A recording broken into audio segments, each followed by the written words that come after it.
எல்லாருக்கும் நிரந்தரமான வீடு இருக்கணும்.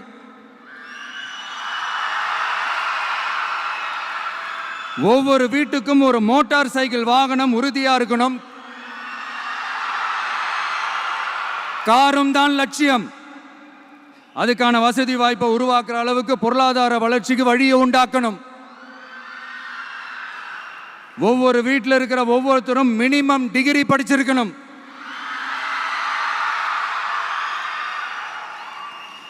ஒவ்வொரு வீட்லையும் குறைந்தபட்சம் ஒருத்தருக்கு நிரந்தர வருமானம் கிடைக்கணும். அதுக்கான வேலை வாய்ப்பை உருவாக்கணும். அதுக்கு தகுந்த மாதிரி கல்வியில பாடத்திட்டத்தில் சீர்திருத்தம் செய்யணும். கவர்மெண்ட் ஹாஸ்பிட்டல்ஸுக்கு மக்கள் எல்லாரும் பயம் இல்லாம நம்பி போற மாதிரி மாத்தணும். பருவமழை காலத்தில் ஏற்படுற வெள்ளத்தால ஊரும் சரி மக்களும் சரி விவசாயமும் சரி பாதிக்கப்படாம இருக்கணும். அதுக்கு 4000 கோடி திட்டம்னு ஒரு உருட்டுனாங்களே, அந்த மாதிரிலாம் எதுவும் இல்லாம உண்மையான ஒரு பாதுகாப்பு திட்டத்தை உருவாக்கணும்.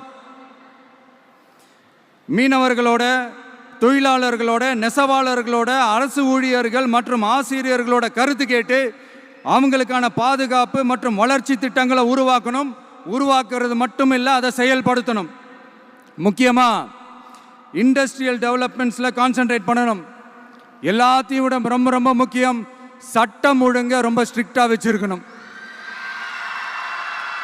நம்மளுடைய அம்மா, அக்கா, தங்கச்சிகள், அவங்களுடைய பிள்ளைகள், குழந்தைகள் எல்லாருக்கும் பாதுகாப்பை, அதுவும் உண்மையான ஸ்ட்ராங்கான பவர்ஃபுல்லான பாதுகாப்பை உண்டாக்கணும்.